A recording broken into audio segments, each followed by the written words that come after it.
Hello, everybody. It's Carl Johnson, and welcome to Panoramic Perspectives. I have to have a tongue twister for our title. Yeah. Welcome to our Halloween show, and that it is. Yeah, although we're not decorated for it this time. Yeah. I will be going solo, piloting by myself. No, at least tonight, because she had other obligations, and those come up, especially when you're a homemaker. I don't have that obligation. But I'll speak for her. I'll ask all the questions of our guest that she was going to ask, and I'll speak very highly of her, of course. Yeah. No, I do miss her being here at the helm. So, um, updates we have. Let's see what's on our schedule. We did an Edgar Allan Poe tribute just this past Sunday, and that was a huge success. I mean, it wasn't super on attendance, but we didn't need it to be. It was just a quality show. And we have Phantasmacon, Warren's Phantasmacon. Con. It was last year called just Warren's Seekers of the Supernatural. Of course, Ed and Lorraine Warren attributed.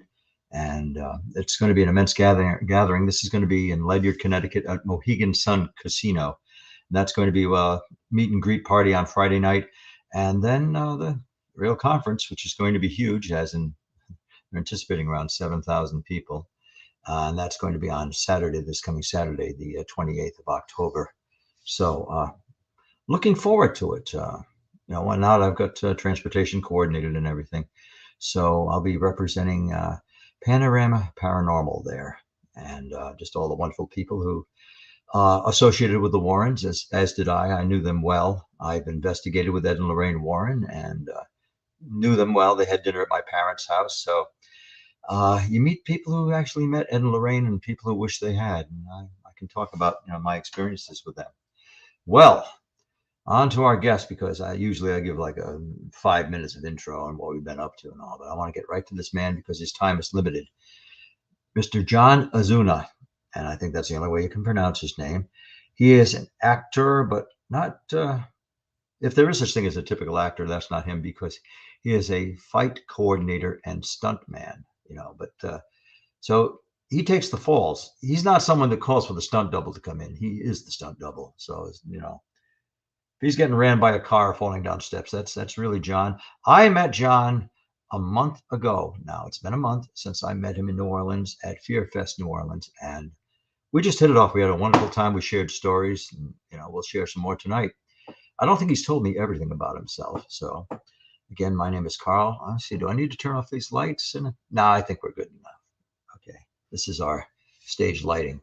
Okay, without further ado, can you come in, John? Enter broadcast studio and welcome. There he is. Yeah, there's John Saxon. There's John Ozuna. I've been saying your name for a month now because I'm still talking about you. I'm still reeling from the experience of Fear Fest.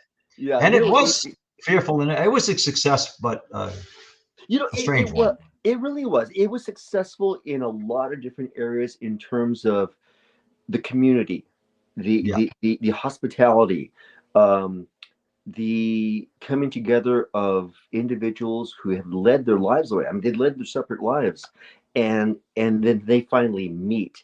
And I'm speaking of you and I. Yes. You and I, and I mean, obviously, we had some great people there. But Carl, the first time we met was actually at the airport in New Orleans, and right. Your flight came maybe a little bit after my flight. We were both picked up by the organizer of the event, and right there from the moment I shook your hand, I already knew this is a special person right there in front of me. Thank you. I felt the same. Wow. But you certainly made me feel special. You're too Carl Johnson. Yeah. And you looked so familiar to me. I said, I must have seen him in a film or something. It was just that look. But you kind of resemble the late actor John Saxon, who basically he was cast in action films. Yeah, absolutely. He wasn't the best actor, but he certainly wasn't a bad actor. He was a dang good actor, and he had this gift for expressions. Remember John Saxon? Oh yeah, I mean, Enter the Dragon. I mean, he's known as Roper in Enter the Dragon. I mean, he was in Nightmare Before Nightmare on Elm Street. So he was certainly there. So I mean, he's done so many other projects, but these are the ones that people were to say, oh, I know him from this or I know him from that. Those are the two biggies right there. Yeah, he's my favorite expression of his in Enter the Dragon was, anyway. I don't know if that's yeah. When he sees Black Belt Kelly has been murdered and strung up, and yeah, it's a grisly scene. Yeah, yeah. And John Saxon, he didn't expect it because that's his friend. And he yeah. Exactly. It was just a genuine expression, and I mean, any good actor would be able to do that. And he was one who was destined to be a star. He really was. I mean, he had the leading man look. Yes, he did. He had the physicality. He had this unique voice to him. So in a way, he looked like every man because he was believable, because he looked like somebody just known, seen the street, like not remarkable, but he his characters got into remarkable situations. Yeah, he was like an everyman who got into mixes. Yeah, something like you do, huh? You're too. I had this whole list of I had the 10 questions that I sent to you, like just to give you a little preview. Now we're just going off script and listening, talking. That's what we did. That's what we did at the Paracon. Yeah, that's the way to for do 3 it. days. That's the, I mean, throw in whatever you want. Just throw in whatever you want. And I glanced through the questions, but I knew that we would just get to talking, and I knew we would just because it's been a good month since we had a good chat. So yes. So I'm glad we're having this time. Trying to throw some light on me because you're well lit. I'm tempted to go back and turn off a light here. I don't know if it's going to make much. Do you mind if I just do that? If you want, go right ahead. Yeah, I mean, I'll be right back. I'm not going to the bathroom right now. Yeah, I'll be right back. Pretty clear. See if that makes a difference. So could I entertain you? I like your home. Beautiful home. Maybe that's better. Yeah. Oh, whoa. Well, this isn't. I wish I could say this was my home because it looks like I've got archives all over the place. This is the Johnston, Rhode Island Johnston Historical Society in Johnston, Rhode Island. So in these cabinets, these files, there are documents from the 1750s. Not in all of them, but a lot from the 19th century, some from the 18th century. I mean, you'll find deeds and records that go back to Johnston's early times. Well, one of them I know at least is 1756. That's the oldest thing we got here. Wow. I shouldn't say which drawer I said, but because we have to take very special care here and have it climate controlled to a degree and all that. So this is a remarkable place. It looks like my outfit is a team of two. Panorama Paranormal. And you might notice I don't have Elise here tonight. But she's a homemaker, and if something needs to be done, like dinner is late or something, or something is late or something went wrong, she has to be there for it. So that's exactly. Exactly. Eventually you'll meet her, and I hope in person. It'll be great because another time I would love to meet her, and you've spoken so highly of her, and I know she's a part of your team there, so that's great. She is fantastic. She is indispensable to me. She is well, I shouldn't say perfect, but I want to. She's like a very, very good partner for me because she is first and foremost a historian. With strong paranormal interest, and she would not call herself a parapsychologist because that has an onus to it, like the parapsychologist. What do you do, psychiatry? But she is a student of parapsychology, and she studies, and she's going to get a certificate from the J.B. Rhine Center in North Carolina. Wow. And this is not a Mickey Mouse. It's adult education, but it's they give them homework. There are a lot of reading assignments. And you know what the real, I don't know if I want to say pressure, but the onus is they are graded. It's like a college level course, university course. Like Elise said, I thought when I left Bryant University, I graduated from there with a degree in criminology. She thought she was done with college. Exactly. But it's like that, it's when you're getting graded, if it's something paranormal, I'm not taking it now, but if I was, I'd be saying, you didn't give me an A, you didn't give me 100%. Is that little? You gotta be kidding, really? You didn't get an A. Yeah, they don't always award her 100%, but she's stellar. She's a good student because she's interested. Yeah, and it is really a learning process, and that's what paranormal research should be, like history. Again, she's professionally a deeds researcher, titles researcher, and land evidence. Okay, she does that. She goes to old town halls and does documentation, and therefore, she was a natural fit for paranormal research because she will find out when a house was built, who the original owners are, initial first and last, and sometimes middle names. And I would imagine that's crucial in the paranormal world. So Yes. when you invest, because you want to have as much background and history and information, because then when you go and investigate, certain things will make sense to you as opposed to just to go in blindly and not really making a whole lot of sense. Well, like you, John, we are. It's kind of a stigma about saying scientific, but we approach it scientifically. We have Mhm. a very pragmatic, empiric approach to the paranormal. We want to eliminate possibilities if it's to see if there's something we can explain away when someone reports a haunted house. Yeah. And so that's what Elise excels at. Like some psychically gifted people don't want to know the background of the house's history, the former Exactly. occupants. Because no, I want to, clean Yeah. blank screen in my mind. No, we're not like that because I can't turn it on and off. I can be kind of psychic, but it just Yeah. has to hit me. I'd rather be informed. I'd rather know where I'm going, where people live, what the history was, and then Exactly. anything we get, receive after that is just, comes upon us. But we want to document, not envision. Yeah, absolutely. I think, and with somebody like Elise, and I have a counterpart too that helps me out with my Yes, you pursuit. do. Yeah, and you bet Katie, and Katie, that's what Katie is to me. She is a person that's diligent in doing whatever task you throw at her, Right. and it's also that reliability, just trusting somebody with yourself, Hmm. because I'm literally, I'm trusting her with me, and to have somebody that you can trust going through that process is invaluable. Right. So I'm happy for both of you because it's such a great team. Yeah, because if you don't have a full trust in your partner, I mean, nobody's going to be perfect, but Yeah. and there are going to be like disagreements and all, but Mhm. if you don't really intrinsically trust your partner, it becomes a liability. And it took me a while to find somebody like Elise, and I knew I was onto something with her. Yeah. All right, Yeah. why don't you interview me, John? Because I got a lot to say about what we do and how we approach. No, I'm Well, I mean, kidding. it's you know, I being well, let me give a little background of myself. Yeah, because you are a very interesting guy. Oh, you're too kind, my friend. You're That's too why you're kind. here. I've dedicated a great deal of my life, my passion, towards the learning of martial arts, uh, being competitive in martial arts. I've fought full contact all over the world, all over the United States, all over Asia, all over Europe. I fought maybe way too many fights in my life. That's why they don't get too close to my face because you'll see the physical scars and some of the things I've done. Hmm. But but martial arts, what it has done for me, uh, other than the obvious, where you're physically fit, you're in touch with your physical body as well as your spiritualness and your intuitiveness.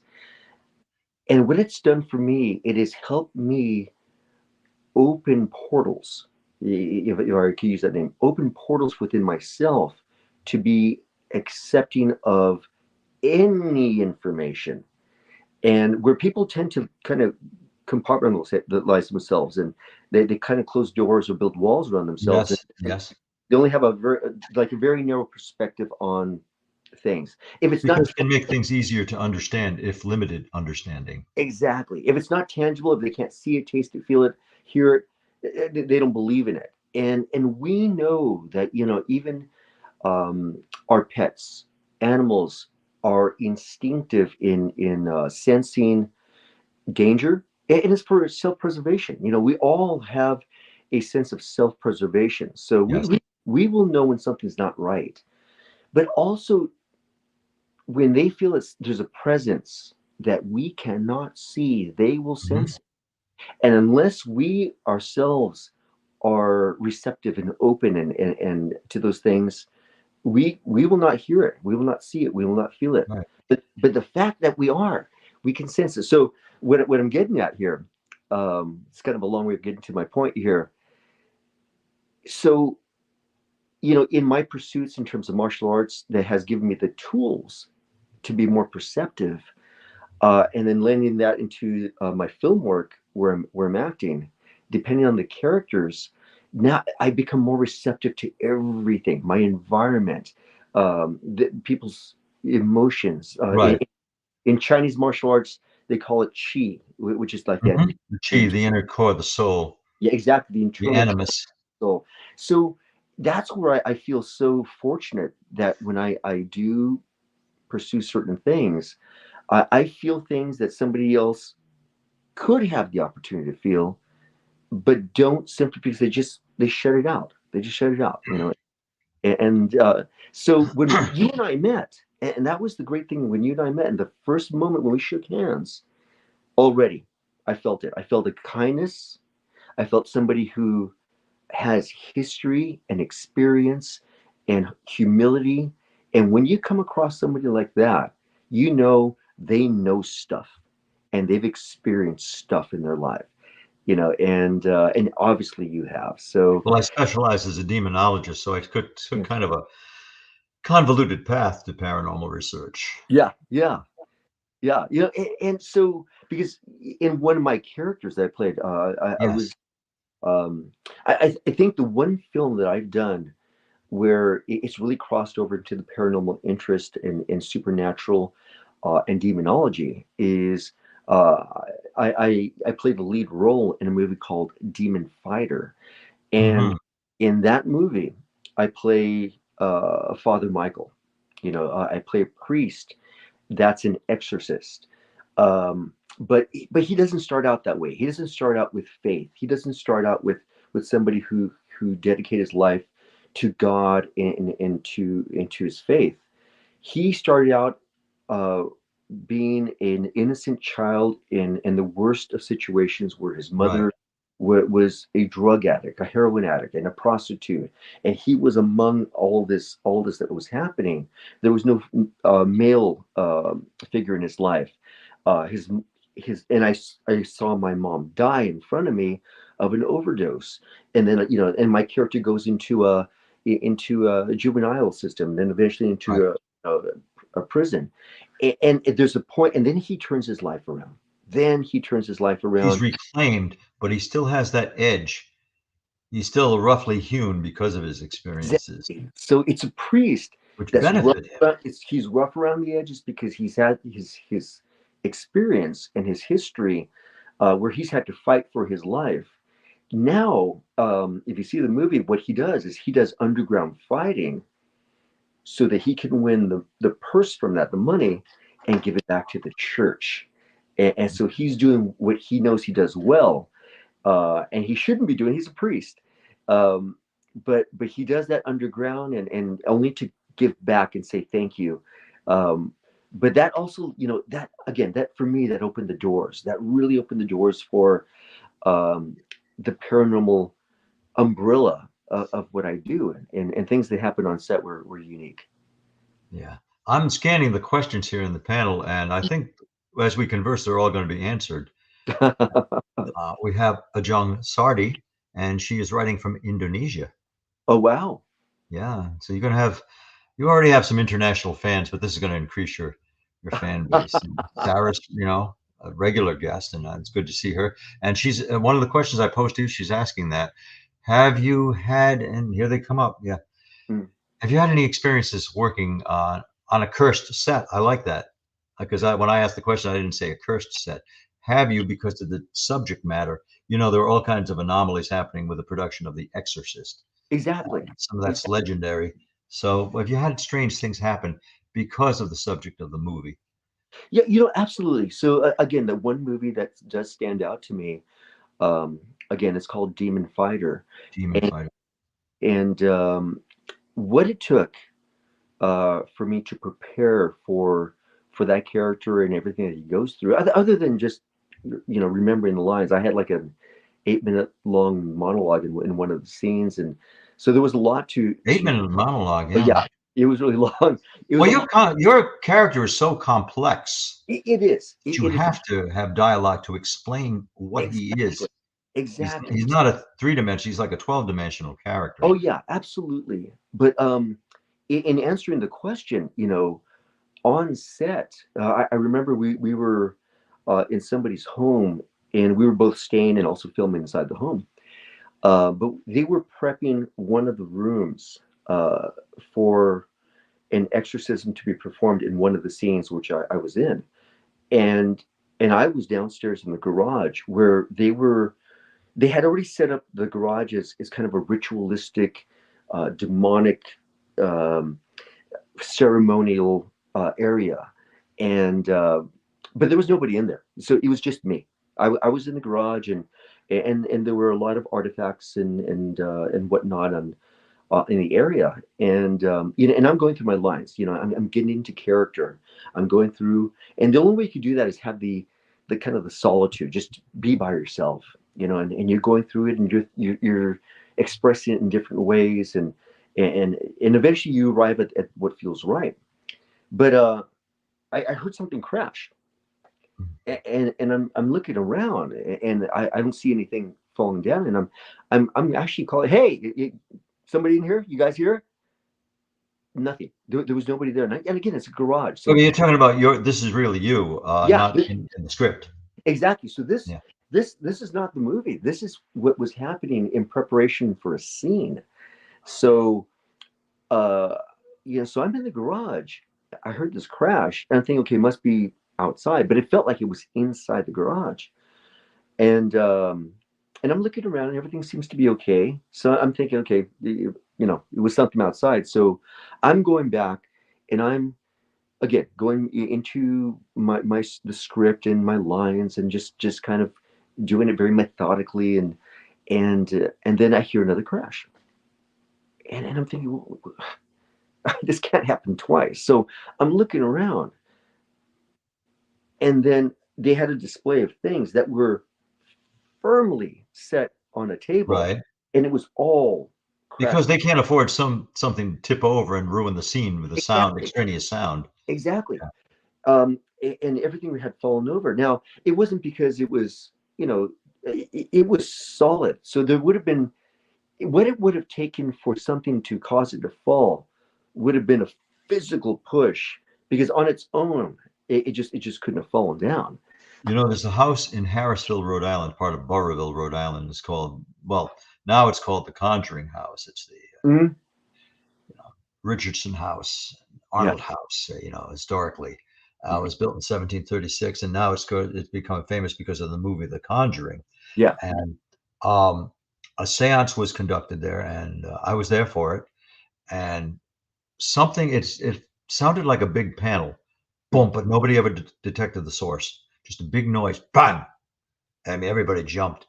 Said, "Did you do that? Don't screw with me. Did you do that? No, I didn't do it." And but they were sincere. That happened, and it's happened before there, where you have boom, you hear a big smash. yeah, Sometimes when you're doing a paranormal experiment or a paranormal investigation, suddenly you hear something. It sounds like a wall fell over, or some file cabinet fell over, yeah. and then you can't find anything that fell over.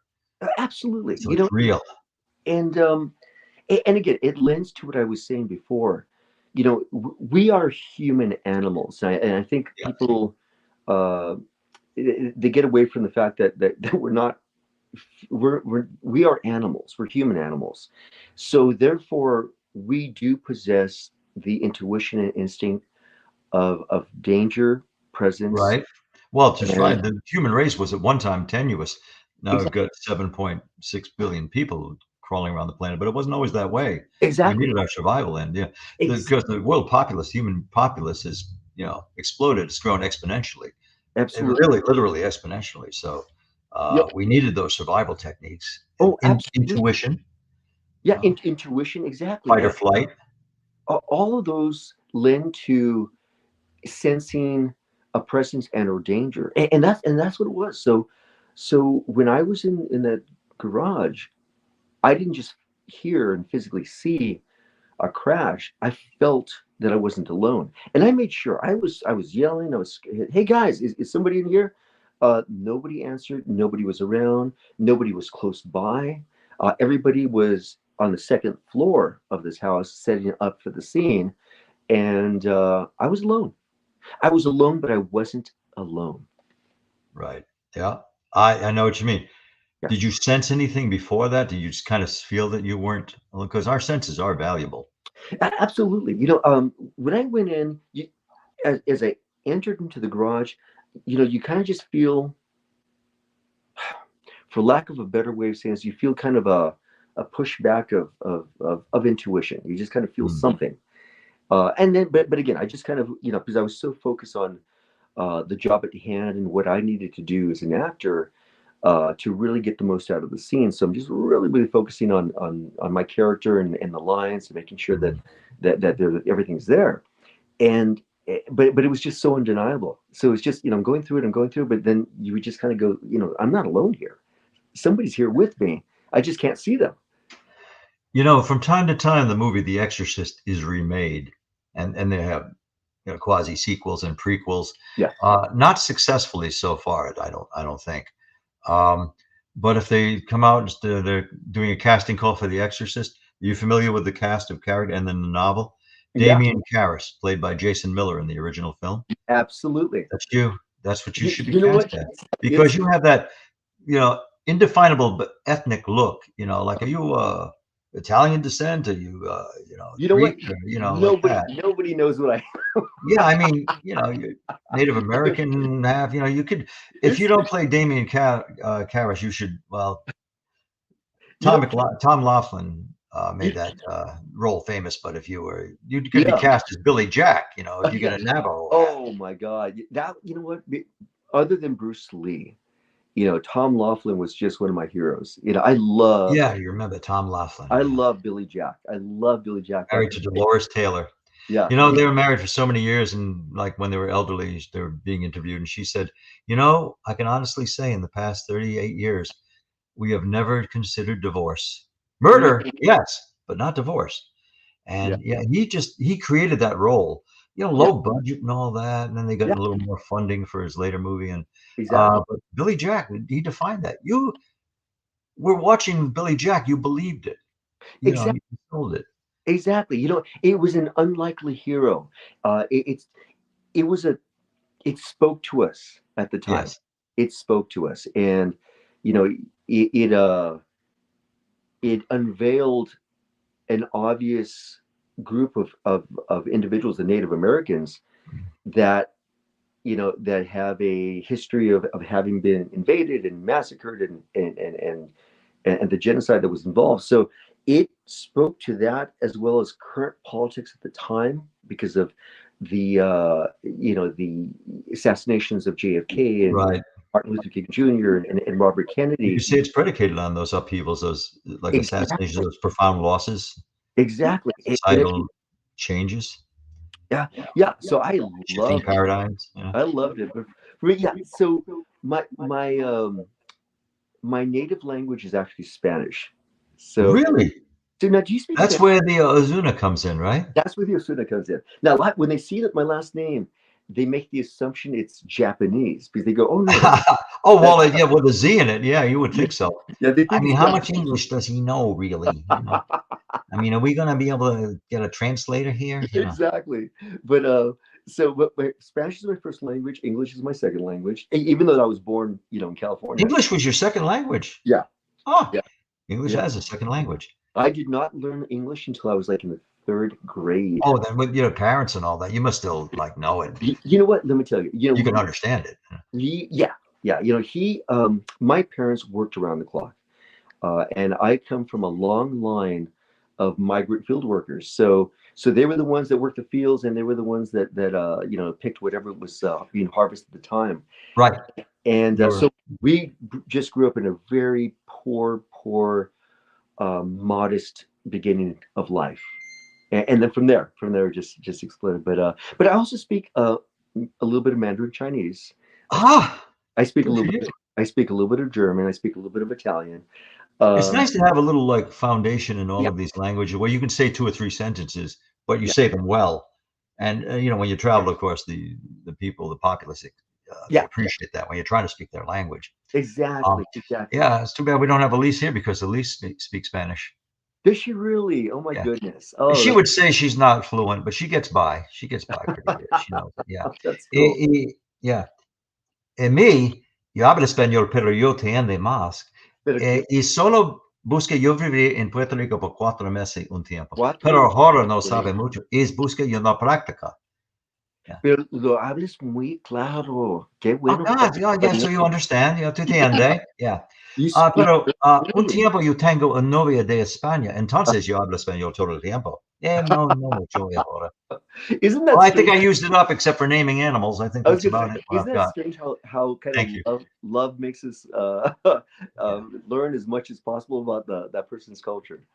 Yeah. And you, even when I met you, you complimented my physical conditioning. You Oh my goodness, yeah, complimented my physique. you're in good shape. Thank you. You are. Well, I You're move a lot. really strong. It's not as solid as it has been in certain areas. My arms, you even wanted to see my shoulder and my muscle and all Yeah. that. I'd show you now, but then you might show me yours, and it's like, you know, I'll keep my shirt on. you don't have to, John. If you feel more comfortable, yeah. Well, you have limited time, as you know, the show is limited anyway in time. But did you bring any pictures or clips, or I don't know if you can project anything? You might have had to Right send now, it in. You may or may not be able to show it. yeah, unfortunately, I don't have anything in front of me that I can show at this Yeah. moment in time. But if this cuts short and and we have to move on, I would love to come back as a guest when Elise is there too. I would Yes. love to. Let her see your movies too. Yeah. I don't know. She might start saying, "Yeah, could you roll that scene again?" Or I like that one. Hey, I'm co-host here. I don't know what to do. Yeah. Yeah, but it's yeah, let me tell you, I've had a great deal of awakening, I guess I could say. Yeah, I like that term. Um, Opening, meeting awakening. meeting people in the paranormal world, and just the passion for it. They're absolute passion, because I was scheduled to be on Ghost Adventure Oh, with Zach. Yeah. So they casted me. They casted me to do a scene where they're trying to tell a story of something that was happening in Santa Barbara, in California. So they casted me, and then I went over to Santa Barbara, and I hadn't heard about the call time when it was supposed to start and all the other details, but they did cast me, and so I called them and said, hey, what am I supposed to report? Oh, we'll get back to you. We'll get back to you. We'll get back to one of those. Yeah, you. Yeah, exactly. that does happen a lot, and they So, don't mean anything by it. Don't so take it personally. finally, Zach called me, and Oh, he goes, hey, John, John, I am so sorry, but we changed things here today, so we're not going to use you after all. But thanks for coming down, and da da da da da, that sort of thing. But yeah, it kind of opened the doors in a lot of ways for me, because well, it will do that. Yeah, it going did. that, It's you like know, you got your hand on the rung, and that's exactly, something, because he knows who you are, and there exactly, could be exactly, future opportunities like that. exactly. And that would have been great, because I know a lot of people follow the show and him, and I know he was. I, I know that he was instrumental in bringing a greater popularity Yes. to Oh, this. sorry, I didn't turn this off. People Uh, don't know I'm on but the air.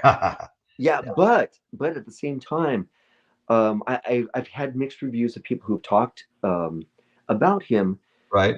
There's and definitely mixed reviews about the Ghost Adventures series and about their exactly, presentation, exactly, the exactly. self-presentation.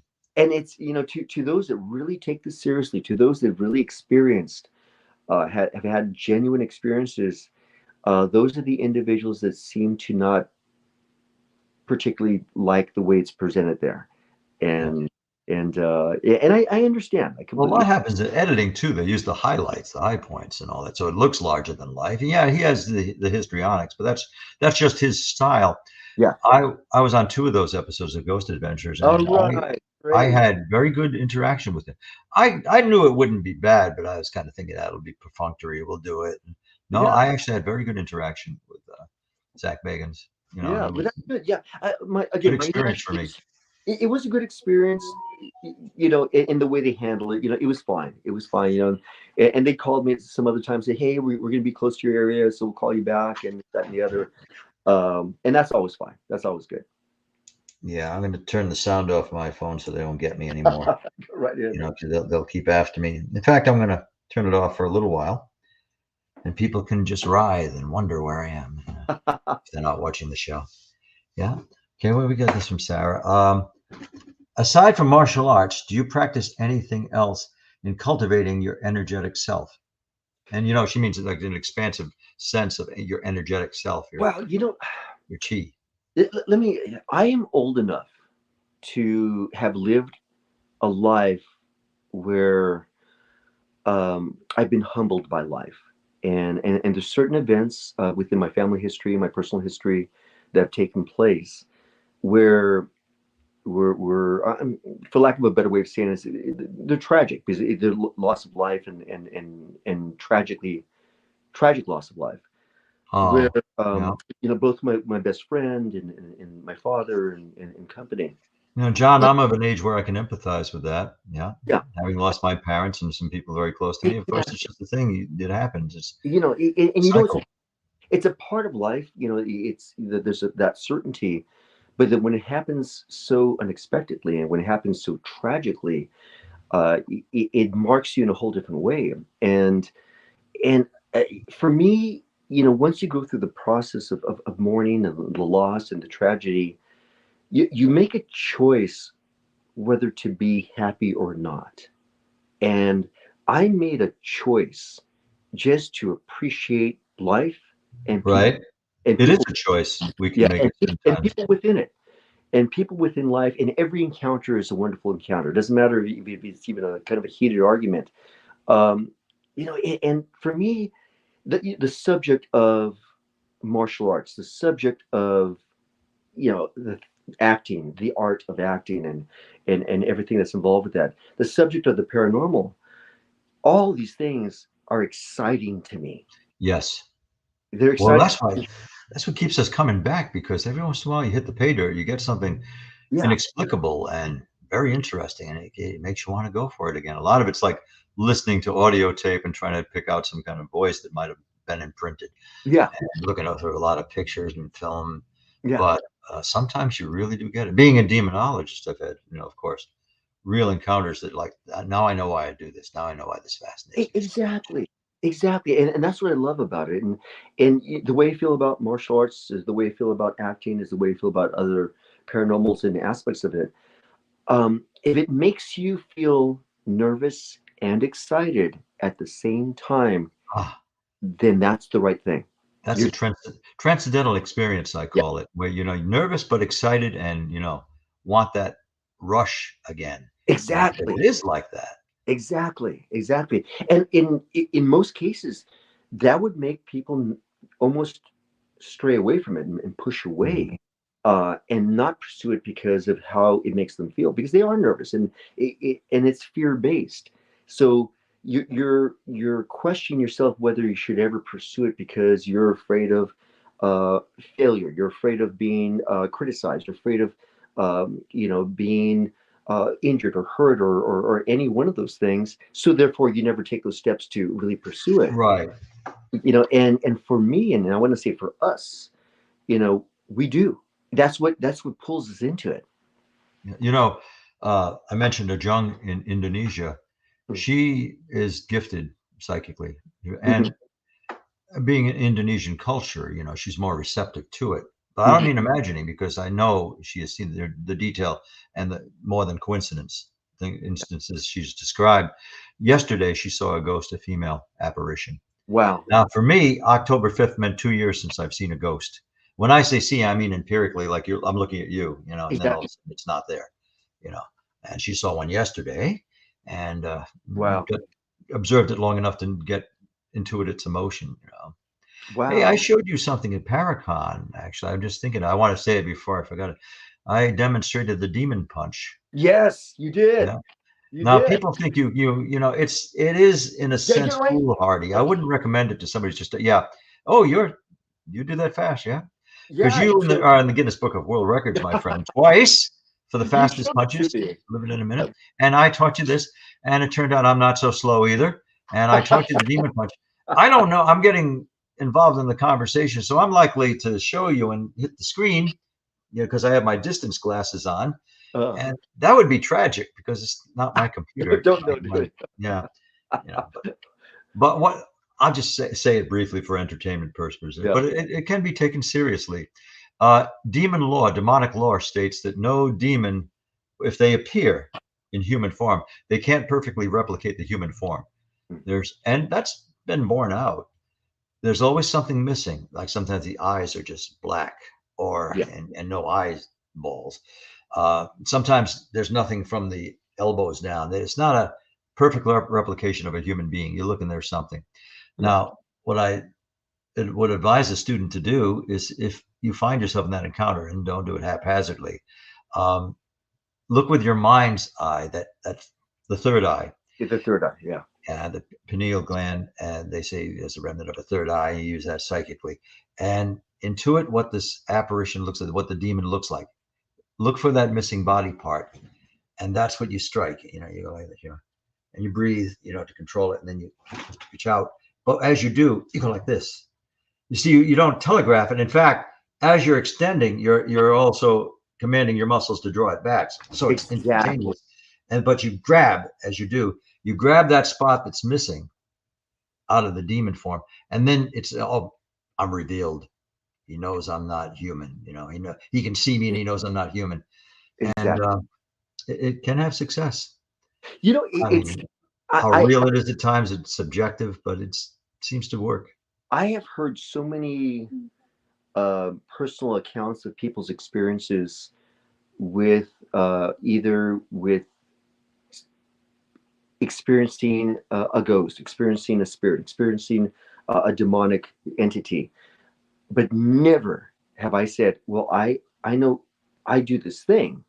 And you can use that in your next movie if you want. You know what it is. You just extend, but you got the fist, but then you turn and grab that vulnerable area. Well, it could be a human being too. Exactly. You grab that vulnerable area of the demon and then draw back on it, and it's revealed.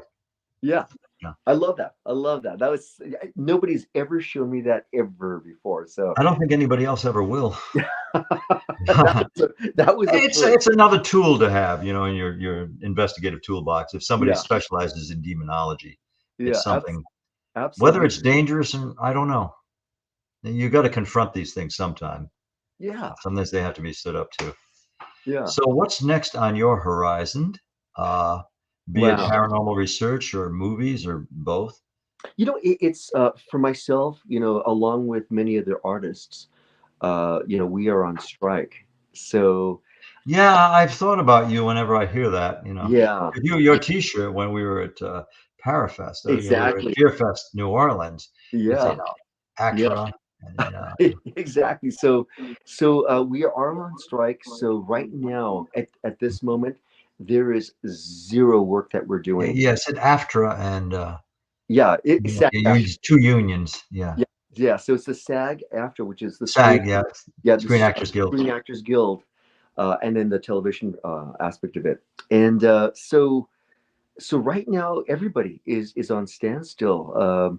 Although my manager's out of Los Angeles, he has me busy. So he's the one that has me going to conventions, going to red carpet, appearances, going through interviews and whatnot. He's the one who's just keeping me busy on that end, and that's wonderful because it's you're reaching out there.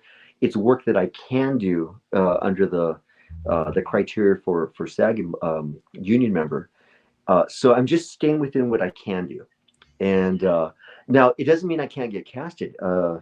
I've been casted for 2 movies coming up, and right now they are just waiting on the wings. And as soon as the strike is over, they're going to start production right away. So I've got one sci-fi that I'm doing, hopefully right after Thanksgiving, assuming that the strike will be over by then. And then I think it'll be resolved soon. Yeah. I mean, sooner than later. I don't think it'll be months and months. Yeah. I have another one that's it's kind of like an action adventure film that's going to be we start production in December. And then I've got 2 other films just right after the new year as well. So I've got stuff waiting for me. It's just we just have to wait. And maybe you'll be typecast as self-doubting, troubled priests. Messed up priest. But that's not to say you won't use your actions, your fight choreographies and your skills, because remember Damien Karras in The Exorcist, he falls down stone steps, so you'd be, you don't have to call double to do that. One of the things that I really identified with his character was the fact that he had that one scene where, well, a couple of scenes actually, but he had the one scene where he was in the gym, he was hitting the bag. So he's out there hitting the bag. I'm going, well, wait a minute, wow, he's physical, and then he's running around the track. So yeah, he was good runner. And Lieutenant Kinderman's watching him as he runs by. He said, John Garfield in body and soul, exactly John Garfield. Yeah, exactly. Like a boxer in body and soul. But yeah, he said, they said you look like a boxer. You do. Yeah. But yeah, I really do think that your physiognomy, I mean, you're ruggedly handsome, to use a hackneyed term. And so I don't know how you get this perpetual, because I know you don't do it to yourself. You've got this spit curl, this Superman spit curl that falls down. It just happens with you. That just happens. It does. I will throw my hair up, and then all of a sudden it just drapes down right in front of my forehead. Yeah, I'm happy when I get Barnabas Collins tags, like that. But I can get that. I can get that spit curl, but then it kind of falls down and separates, and it doesn't last very long, Yeah. But it looks good, and that's just natural you, Yeah. It gives you more of a story to your face, to you. You have a physical presence. Right now you're affable, John, but I've seen your movie clips. I haven't seen the movie all the way through, but you're smoldering. That's what I'll call it. You have anger, angst, but you've got your rope on it. You've got it tethered. Yeah. That's what I see in you. Feel just and you're, it's like, I can deliver. I can get through this. I appreciate that. I really do, because in me, whenever somebody casts me for a role, I mean, they're actually getting three people in one, because they get the actor, so I'm definitely able to, and I'm classically trained in terms of the Stanislavski method acting, right, that which I study. Still valuables, tried and true. But also they get somebody that can do fight choreography, so I can go ahead and set everything up and work with the individuals on timing and sequence and content, but also execute. So I'm able to do the fight scenes, take the falls, take the hits, so instead of hiring three people, they kind of got me all in one. So they actually saved money with me. They do, yeah. Well, you're ubiquitous, therefore more of a commodity. Yeah. You're marketable. Yeah. Now, do you believe in, this is a very general question, you believe in ghosts? Yeah. Yeah. How would you just define a ghost? I mean, to me, remnant people. It's something that evolves over time, because I think, as a child, we are more open to presence, suggestion, possibilities. Whereas as you become more an adult, you become a little bit more, for lack of a better way of saying it, you just a little bit more rigid in thought, a little bit more. You dismiss. I think you dismiss things that might be real, but you dismiss it because you're busy with your life, and you got other things that you're thinking about. Right. But as a child, you're so much more open to that. And I remember as a child, on many occasions, I experienced things that I could not whatsoever explain. Shadows that moved at night, a physical presence, just things that you see as a child. And then when you bring it to your parents, you say, Mom, Dad, I just saw this, I just saw that. And they say, oh no, just go back to sleep or whatever. They don't want to deal with it either. Yeah, exactly. They don't want to deal with the reality of it. So as a child, it kind of, it begins at that point. And then through your life, you have moments where you experience things that you don't have a logical explanation to. So, and again, martial arts has really helped me out with this. to think that in life all there is just what's in front of us, what we can see, what we can hear, taste, and and feel, and that's life, and that's it.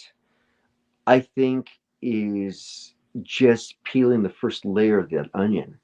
There's so many Right. more layers that we, if we're brave enough, we'll peel those back and discover what else is out there.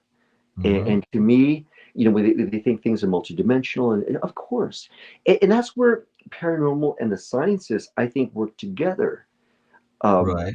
because when they do explain multiverses and multi-universes, Oh, and it's so complex. When you get into yeah, quantum speculation, oh my goodness, it's fun to talk about quantum speculation because you really can know next to nothing about it and talk about it. I'm exactly, speaking of myself, because I mean I have some knowledge of how it's speculated and what yeah, people think makes a quantum fluctuation things, but it's really, I mean, in the 1950s, magic was radiation, the hmm atomic age. hmm Uh, Around 1800, magic was animal magnetism. mm, And before that, it was just magic, like demonic or angels. And exactly. but now it's quantum is our catchword for magic, the That's impossible, wow. becoming possible, becoming That's so, feasible. that's so unique too, because it's but in some ways it helps to validate Yes, things that have occurred where otherwise it's dismissed as hokum and just all the other colorful expressions that are used for that genre. It kind of quantifies it a bit. quantify is a good term for it. I mean, we need our rungs. We need something holding point to grasp onto to try and make sense of it all. Yeah, And we have more of us, expanded boundaries with quantum speculation. I yeah, always say speculation, right? Mechanics and physics, but it's real. It's real stuff. It's been proven. There's absolutely, a sound basis to quantum physics. You know? absolutely, yeah, And absolutely. sometimes people walk into another. They go through the brain, the membrane, and they walk into another dimension. Then you get the portals, which tend to suck people in Mhm. spiritually or even physically sometimes. So you've You know, always been interested in these it's subjects. and it's taboo. It's Yeah. taboo because I mean you're talking about a subject where it challenges people's faiths, it challenges people's personal ideologies Right. and their just their thought processes. So when you start to say no, no, no, no, I did experience this, and they attribute it to, well, okay, well, mental illness. Is there mental illness in your family? And and they try to explain it away versus Right. even thinking that there's a remote possibility of it. Because it's scary. It opens Yeah, up new possibilities, and some of them, as you say, forbidden. I mean, yeah. I've known people who are very, very skeptical. I mean, skepticism is necessary, but if you're a Absolutely. diehard skeptic, and that's just as irrational as somebody who's all too willing to believe. Yeah. And but you kind of need both in measure. Mhm. And I've known people who say, "Yeah, come on, come on." A diehard skeptic will always get in the last word in a debate, even if that last word is "well, well," or "come on." Yeah. And yet I've known people who are very skeptical, and yet they go to church. Yeah. You know There's a what? dichotomy there, a division. You're making a very valid point there. Thank you. And let me tell you, Carl, it's a brave point because you're truly saying, and it's true, if you can believe and embrace your faith, uh, Right. and it's not tangible, then why couldn't you also believe in this? And that's no truer statement than that could be said about that. And of course, I'm talking about isolated incidents. Not everybody is like that extremist, Yeah. and many people are open-minded. Of course, I can embrace somebody's skepticism when they say, "Well, I just haven't experienced anything." Maybe you have. I'm, maybe a little curious about it. Mm-hmm. But if somebody says it can't be anything, come on, we know. Well, that's a very pragmatic approach because you don't Exactly. really need to know about other worlds, but it's kind of nice to be aware of them, Yeah. to know that there's more than what we see. And of course, there is. There have been too many strange things that have happened in my life and in history. Yeah. I mean, There are pictures in Renaissance era paintings of UFOs in Mhm. the background, and they obviously are. They look like spaceships. Yeah, You know? and again, I mean, to even in that thought, to say that we're alone in the universe is, I want to say, an impossibility, because if we're all made up of the components of life, and hydrogen, oxygen, and nitrogen, and we're all made up of Yes. these life building components. My feeling on it is that civilizations are very rare. Yeah, Life, not well, depends on the standards, depends on your perspective, but life can be a somewhat of a rarity. But mm, civilization, I don't think they look like us.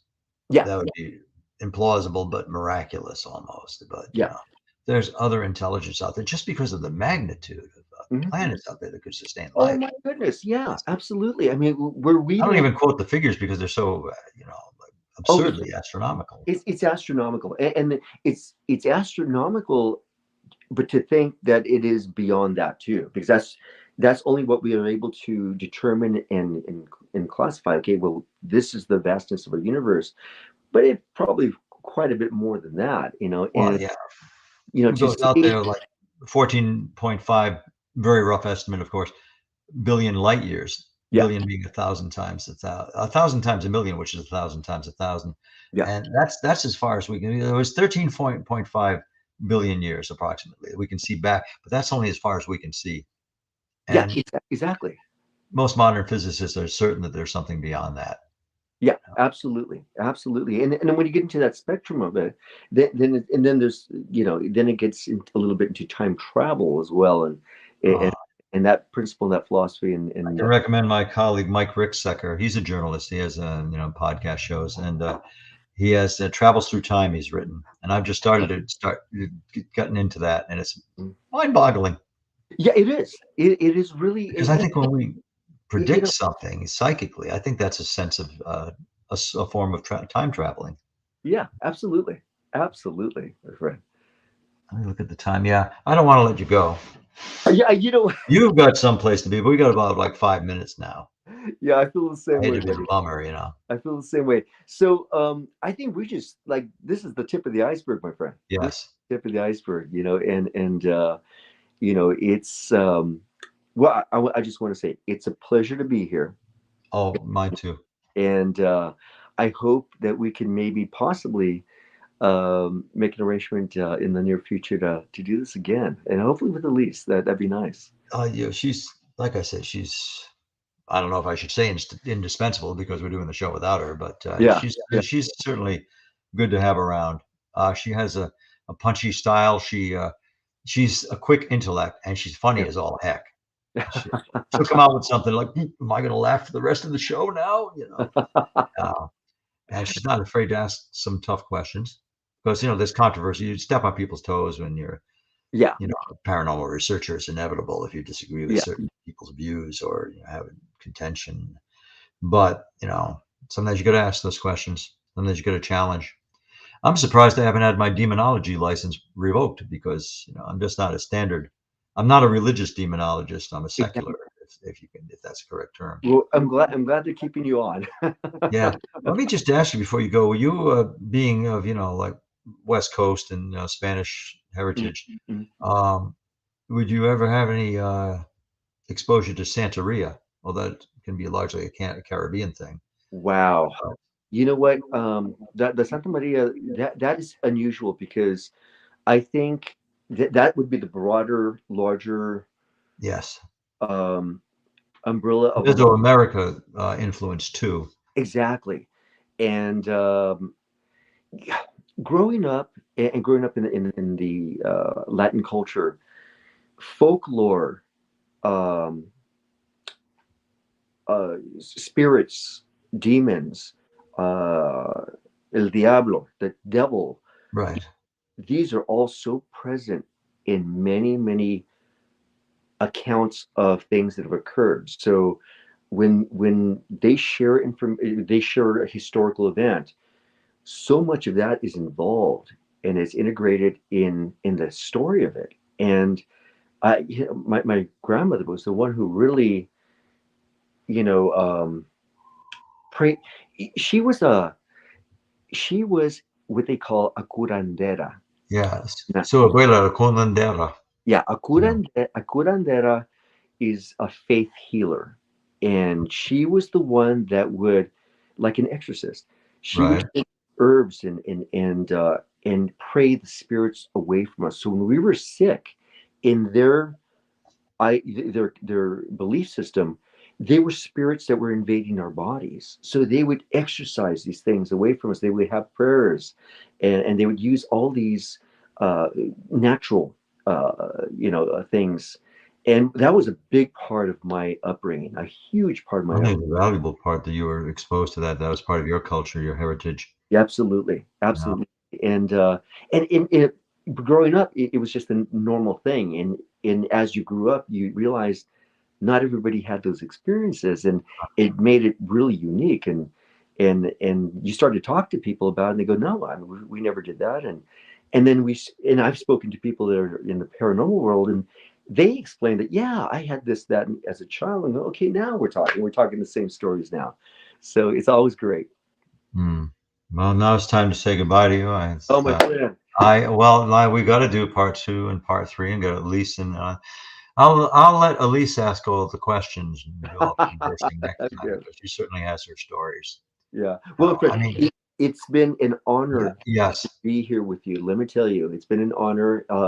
From, like I said, from moment one when I shook your hand, I already knew. yes. Thank you so much. I already I'm knew. deeply touched by that. You also paid me a terrific compliment. It's yeah, it was one of those moments like now I know why. I mean, I don't have to rephrase it, but it's like now I know why I do this because every Exactly. once in a while meet somebody Exactly. I like and respect, and they'll say something like Yeah. that. And I meant that. Well, there's a reason I'm doing this, Yeah. Absolutely. and there's a Thank reason you're doing what you're doing, what you Oh do. yeah, yeah. You just it's a passion. We got to pursue our passions and express them and speak about them and then give them our all. Whatever our pursuits are, we just and that's me. If I'm casted for a role, I want to give them everything I have and then some. And Yes, you that's do. what I pursued life in a way. I could see that in your acting. You've got a passion for it. Like I said, smolder. You know how to smolder. I Uh, thank you, my friend. yeah, Thank and you're obviously a very spiritual person you. who is in your roles is usually kicking the bejesus out of somebody and beating the bejesus out of some Exactly. bad guys and but rescuing somebody in the Exactly. process. You And that are, was yeah, for the right reasons. I'm fighting for the right reasons. yeah, yeah. That you are fighting the good fight. John, thank you so much, John Ozuna. And Thank you very much. how do people get in touch with you besides through You me? know what? They can find me on Instagram, Facebook, my goodness, TikTok, my goodness. Yeah, just all the social medias. Have them just go ahead and plug in my name, and they'll find me.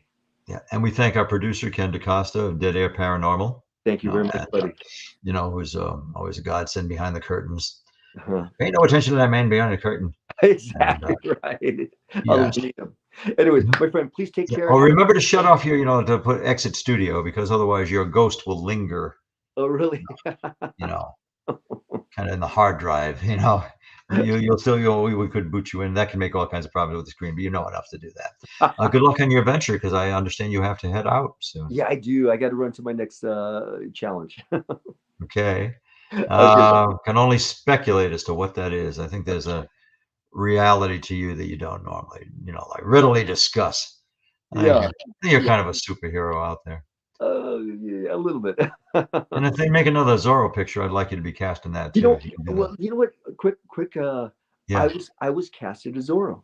I was Don Diego, they cast you as Zorro, cast really? as Zorro. So I had a producer approach me, and they said, "Hey, we'd like for you to be our next Zorro," and um, and then the director that was chosen to go ahead and direct the film is somebody that I worked with before.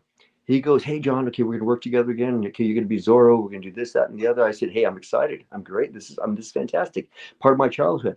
So they were gonna cast me as Zorro. They did, and then it just then the strike hit, Always right then. and then it's kind of just been shelved. So I think they're not sure if they want to do that anymore. So we'll see. You know, something like that. You know, it comes and goes quickly. Exactly, it You know, we does. want to make a Zorro movie. It Now, really we really, does. you know. Yeah, absolutely. Just if they call you again, put on the Spanish accent that I know you can do. You know, we have reached Don Diego's answering service. You know, Absolutely. you Anyway, have to cast this guy. anyway, okay, buddy. I gotta run. Please take care. Thank you so It's a much. good show when the guest says, "I got to run." Then it's been a success. You know? Okay, my friend. Take care, buddy. Have a good one. Okay, and for a dead air full spectrum, good night.